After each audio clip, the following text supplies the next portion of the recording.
ഇന്ന് നമുക്ക് സ്ട്രീറ്റ് ഫുഡിൽ മെയിൻ ആയിട്ടുള്ള പാനിപ്പൂരി ചെയ്ത് നോക്കാം.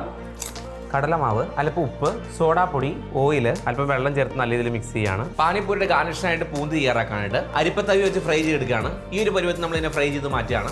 ബൂന്തി ഫ്രൈ ചെയ്ത് മാറ്റിയ ഓയിലിലേക്ക് നമ്മൾ പാനിപ്പൂരിയുടെ പപ്പടം ജസ്റ്റ് ഒന്ന് ഫ്രൈ ചെയ്തെടുക്കുന്നുണ്ട്. ഈ ഒരു പരുവത്തിൽ നമ്മൾ പപ്പടം കോരി മാറ്റുകയാണ്. ആദ്യത്തെ സോസ് തയ്യാറാക്കാനായിട്ട് നമ്മൾ പാനിലേക്ക് ഈത്തപ്പഴം, ശർക്കര, വാളൻപുളി ഇത്രയും ചേർത്ത് ആദ്യം തിളപ്പിക്കാനായിട്ട് വെക്കുകയാണ്. നല്ല രീതിയിൽ വെള്ളം തിളച്ച് വരുമ്പോൾ മുളക് പൊടി, ചാറ്റ് മസാല, ജീരകത്തിന്റെ പൊടി അത്രയും ചേർത്ത് നമ്മൾ സോസ് ചേഞ്ച് ചെയ്ത് മാറ്റുകയാണ്. രണ്ടാമത്തെ സോസ് തയ്യാറാക്കാൻ നമ്മൾ മിക്സിയുടെ ജാറിലേക്ക് മല്ലിയില, പുതിന, പച്ചമുളക്, ഉപ്പ്, നാരങ്ങ നീര്, അല്പം വെള്ളം നമ്മൾ നല്ല രീതിയിൽ മിക്സിയിൽ അടിച്ചെടുത്തു. ഇത് നമ്മളൊരു അരിപ്പയിൽ അരിച്ചെടുക്കുകയാണ്. നല്ല രീതിയിൽ ഉരുളക്കിഴങ്ങ് ഉടച്ചെടുത്തു. സവാള, കാശ്മീരി മുളക് പൊടി, ചാറ്റ് മസാല, ഉപ്പ്, മല്ലിയില, തയ്യാറാക്കി വെച്ചിട്ടുള്ള 2 സോസും അല്പം ഒഴിച്ചു കൊടുക്കുന്നുണ്ട്. മിക്സ് ചെയ്തെടുക്കുകയാണ്. 2 സോസിലേക്ക് നമ്മൾ ഗാർണിഷായിട്ട് ബൂന്തി ഇട്ട് കൊടുക്കുന്നുണ്ട്. പാനിപ്പൂരി പപ്പടിലേക്ക് നമ്മൾ പൊട്ടറ്റോ ഫില്ലിംഗ് ആദ്യം വെച്ച് കൊടുത്തു. അതിനുള്ളിലേക്ക് ആദ്യം തന്നെ മീറ്റ സോസ് ഒഴിച്ചു കൊടുത്തു, കച്ച സോസ് ഒഴിച്ചു കൊടുത്തു. സെർവ് ചെയ്യാണ്.